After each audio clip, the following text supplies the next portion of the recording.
Thanks for trusting MTN. I'm Tim McGonigal. Although it's been just over a month, restaurant owners and customers have been waiting for today for what seems like an eternity. Under Governor Steve Bullock's phased reopening of Montana, dining establishments are opening their doors once again, but under specific restrictions.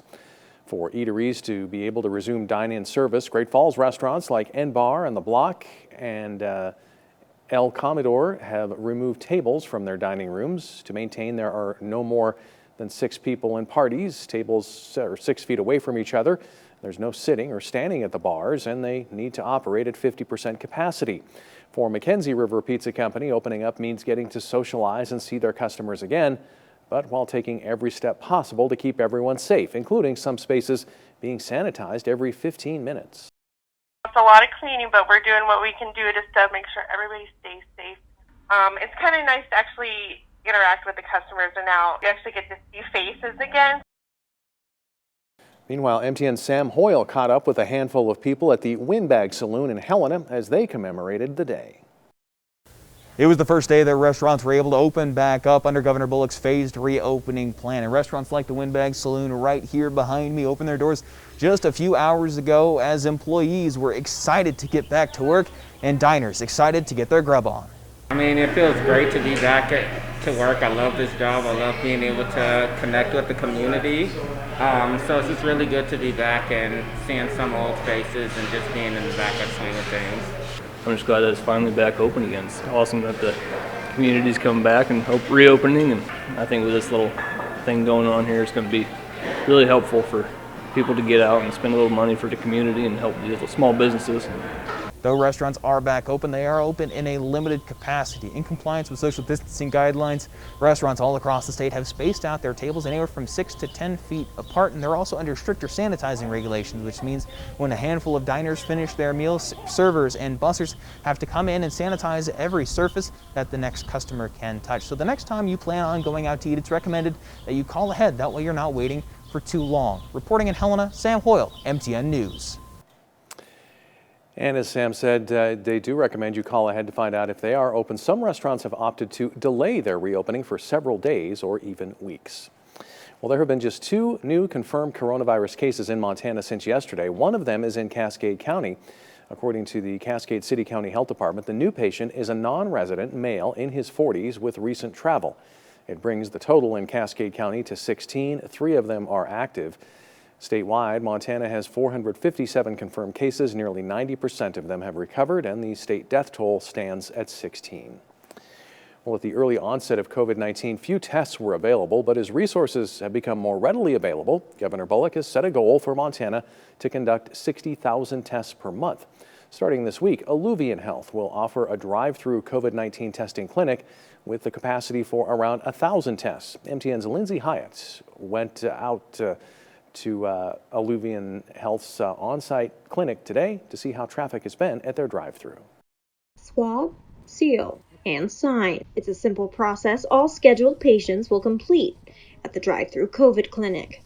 But just because the test is simple doesn't mean it's simple to qualify for a test. This is the last step of the process. Clinic manager TRIXIE Smith explained the drive-through is the final test in a series of steps. They will be screened by a nurse. At that time, once they receive the screening and they are eligible, then they are put on a provider schedule, and then the provider will do a telehealth visit with them. And if they are meet all the criteria, then they would be referred to the drive-through. And then once the test is done, in 1 to 5 days, we will contact them with their test results. For those who might be worried that a rise in testing means a rise in cases, Smith says that's not the case. Right now, we are just trying to identify individuals in the community that have, slight symptoms, and we want to know if they're infectious or not. This is just a way that we can increase the number of tests that we can do. In Great Falls, Lindsay Hyatt, MTN News. St. Peter's Health in Helena is also offering drive-up testing. However, keep in mind that to be eligible for a test, you must first schedule a screening appointment with a provider. Well, a new poll from Montana State University shows a strong majority of Montanans support the stay-at-home order issued by Governor Steve Bullock in response to the COVID-19 outbreak. The online poll conducted in mid to late April, released today, says almost 72% of Montanans strongly or somewhat supported Bullock's March 26th order. Only 11% opposed it, 17% were neutral. While the poll shows support for Bullock's order, it also shows that 3/4 of Montanans are very or moderately worried about the collapse of small businesses or an economic depression in the wake of the pandemic. And almost 30% of Montanans said they've lost wages or personal income. 20% said they've lost their job because of the outbreak. MSU political scientist David Parker says the poll indicates these fears also translate into strong support for federal aid to help individuals and small businesses. But certainly people are feeling the economic pinch. And that relates to the next piece. Overwhelmingly, people supporting these stimulus acts. They support payment to individuals. They support payment to businesses, again, across the political spectrum. And I think it's because people are feeling it. The poll surveyed 738 Montanans online. It has a margin of error of plus or minus 3.6%. Well, C-130 aircraft from the Montana Air National Guard will perform flyovers of more than 20 cities and towns Wednesday. They're saluting essential workers in the fight against COVID-19. The event begins in Great Falls around 10:15 a.m., where 2 C-130s will fly over Benefice Health. The aircraft will then take separate paths, one through the eastern half of the state, the other through the western half. Air National Guard officials say the flyovers are part of the Air Force's Salutes program, which has held similar events throughout the nation. The ultimate goal is to lift morale in towns and cities facing severe health and economic impacts from COVID-19. Shelby's flyover is expected around 11 a.m. Helena's flyover expected around 12:55 p.m. The first week of the month can bring worries for many renters financially impacted by coronavirus, but those at a local nonprofit say they're here to help in a number of ways. Opportunities Incorporated leaders have rental and utility assistance programs available, along with homeless prevention and rapid rehousing assistance. Executive Director Carla Seaman encourages anyone who's behind on payments or facing uncertainty to contact them. Especially on utilities, if they don't have money to pay the whole bill, pay what you can, whether that's towards your rent, your utilities, pay what you can. And definitely if you need help with food, any of those items, we're just basically working with everyone through this. Seaman says the biggest service they've been providing so far has been rides for essential workers, while public service transportation remains closed. Those looking for help can also find a list of nonprofits and organizations on United Way of Cascade County's website. President Gary Owens says they're proud to be a partner with so many agencies that help others in the community. He says along with mental health, housing is another big issue from the pandemic that will continue into the near future. The directives are lifted that prevent evictions and prevent foreclosures. We're working with NeighborWorks and planning on looking at providing counseling services to people to avoid foreclosure and eviction. United Way of Cascade County is also working with other organizations to help people retain permanent, stable housing. We have a link to that and more opportunities online. Well, while businesses and bars have reopened their doors, buses have kept their doors closed. We spoke with Great Falls Transit today about their decision to keep buses off the road. When public gatherings were forced to stop, so were other places like the public might congregate, like on public transportation. Great Falls Transit buses hold anywhere from 35 to 57 people. That far exceeds the governor's 10-person group limit. While buses are out of commission, Great Falls Transit has been busy gathering personal protection equipment, cleaning buses, and preparing for the time when public transportation resumes. The general manager, Jim Helgeson, explained that he understands the city's need for a transit system, but can't open until the governor says it's safe to do so. For a lot of folks in town, we're their only transportation, so we keep that in mind when we make these decisions. And since this is something nobody's seen for over 100 years, we're playing it cautiously. It's just unknown, and we do not want to bring the public into this unknown area. Helgeson said there's no way of knowing exactly when transit services will reopen, but predicts they will be included in Phase 2. Well, the work week is off to a decent start, but our weather would be a lot nicer without the wind. Brandon Michaels joins us now. Brandon, it's been a pretty breezy day. Yeah, we've seen plenty of wind gusts over 30 miles per hour, and as we've gotten a little farther into the afternoon here, plenty of gusts over 40 miles per hour as well. That includes places like Great Falls, Havre and Cut Bank, with Helena and Lewistown both over that 30-mile-per-hour mark. And we're going to take a look outside in Helena here, and we're still seeing those winds gusting to 30 miles per hour. But other than that, it's really, really nice. We've got beautiful blue sky on the Opportunity Bank iCam, and that temperature is fairly comfortable for this time of year. We're at 60 degrees right now. In the capital city, kind of a similar condition in Great Falls. A little bit more cloud cover, but definitely a lot of blue shining in between those clouds. A little bit chillier at 56 degrees. Again, not terrible. And a gust of 33 miles per hour. Good news, that wind is going to be dying down. We'll take a look at the evening planner here for your Star Wars Day, May the 4th. Sunny through about 8 p.m. You see those winds starting to die down, still about 10 to 15 miles per hour. Then as we get a little bit after 8 p.m., those winds are really going to start to take a dive. And the wind actually going to stay fairly calm for us tomorrow, and we'll have more on that and what to expect for Cinco de Mayo coming up later. Thanks, Brandon. When we return, getting back to the books. The one library is in the process of reopening. See what services they're providing during Phase 1.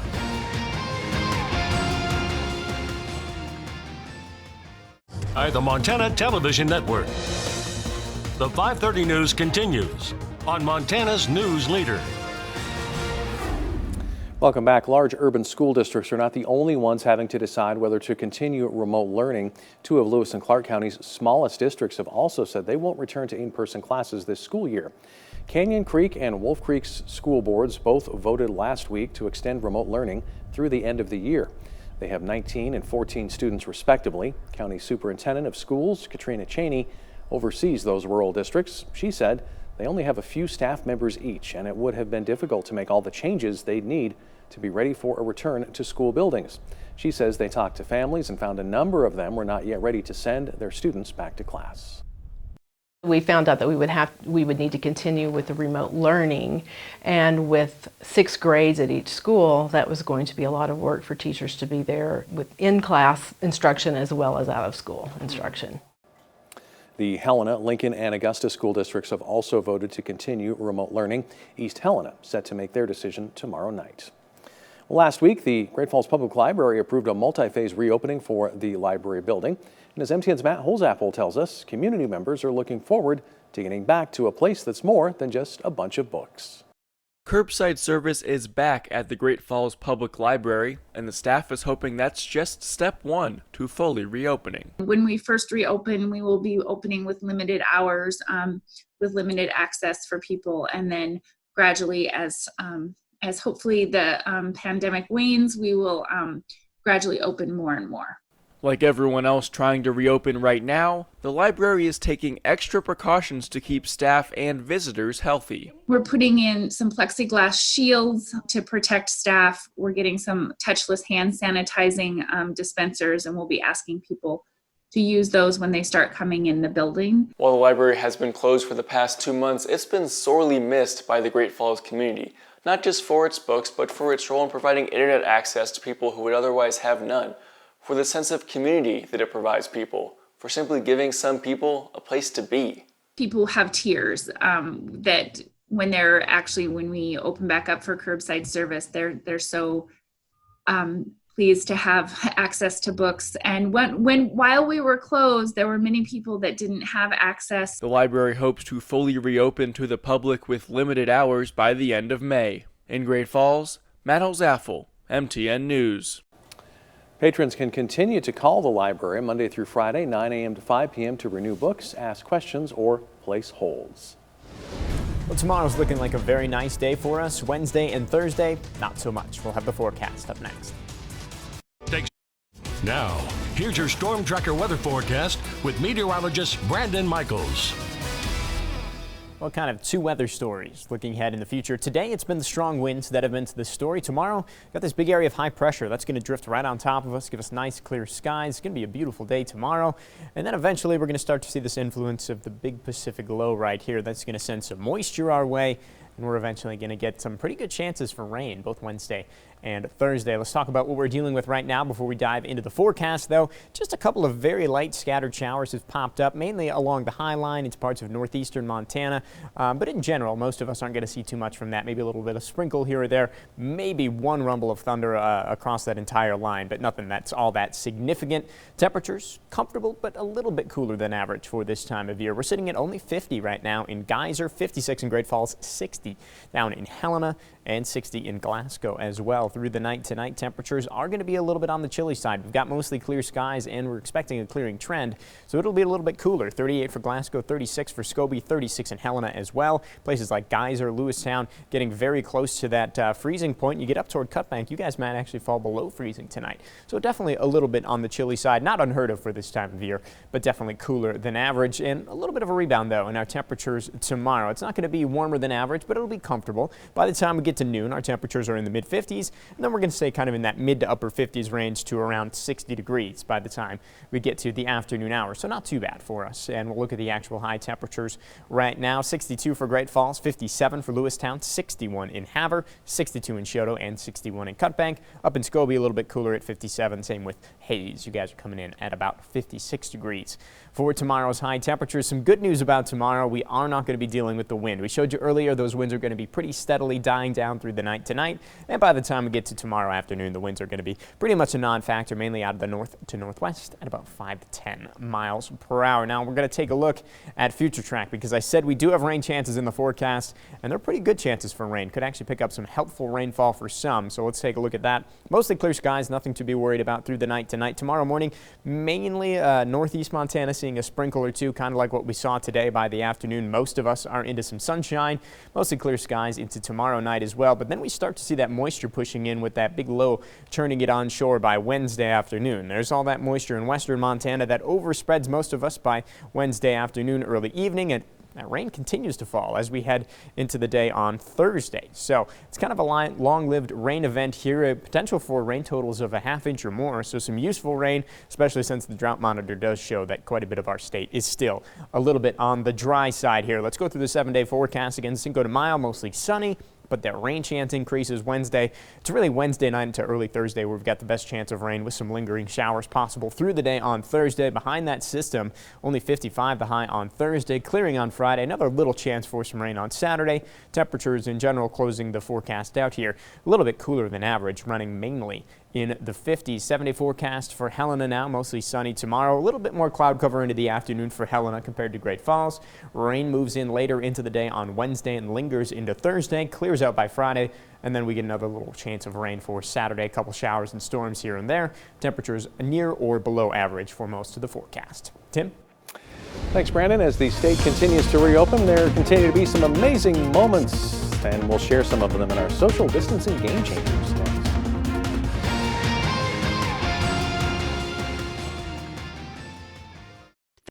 Powered by the Montana Television Network. The 5:30 news continues on Montana's News Leader. As the state begins to reopen, sports are slowly coming back. Baseball practice has started. High school rodeo is moving closer to competition. But until teams hit the field for actual events, MTN's Tom WYLIE will try to fill the void with our social distancing game changers. Welcome back to the WYLIE household. Tom and CECE here, just going through the footage on this computer, trying to count down our top moments of the week. We want to say thank you to everyone who's been working so far during this pandemic, and good luck and congratulations to everyone headed back. In the meantime, we're still working at home. Let's take a look at our top 5 moments of the week. At number 5, no more shaggy hair, quarantine beards, or unkept nails. We got salons, barbershops, and retail shops opening back up, and they need your business. At number 4, baseball is back. Legion teams across the state hitting the field for their first practices of the season with safety measures and social distancing guidelines in place. There's no concrete timeline for when games might start, but the return of organized sports is a sight for sore eyes.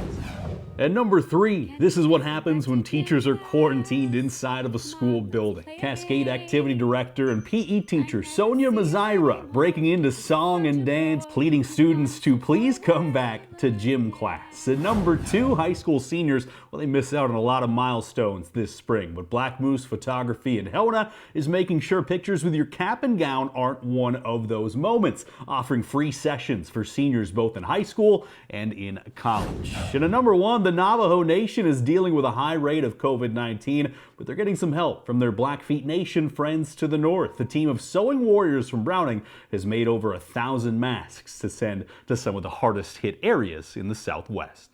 Remember, you can always send us your creative fun video from home. Just send an email with that video to homehighlights@krtv.com. We'll try to feature it on Game Changers or sometimes on the weekend as well. Reporting from home, Tom Wylie and CeCE Wylie, MTN News. Thanks, guys. We'll be right back. Welcome back. Not a bad day tomorrow. We're looking at dry conditions, fairly comfortable temperatures by Wednesday, though, especially a little bit later in the day. We get some rain moving in, a couple of thunderstorms. Those actually linger through Wednesday night into Thursday. Could pick up a decent amount of rain from those. Another slight chance for some rain on Saturday. Well, as if dealing with a global pandemic isn't enough, 2020 throwing a new curveball at the U.S. The internet was all abuzz this weekend over the so-called murder hornets. Those more in touch with the bee around the world more commonly refer to them as the Asian giant hornets. The queen can grow up to 2 inches in length, and for the first time we're seeing them in the United States. Their sting is pretty nasty, as some compare it to a hot thumbtack driving into the skin. But the biggest threat is to bee colonies. These hornets can wipe out a whole hive in just moments. Right now, the only reported sightings are on the West Coast, and let's hope they stay there and possibly move back to where they came from. Yeah, exactly. 100% agree. All right, that's all the time we have. We'll see you back here tonight at 10.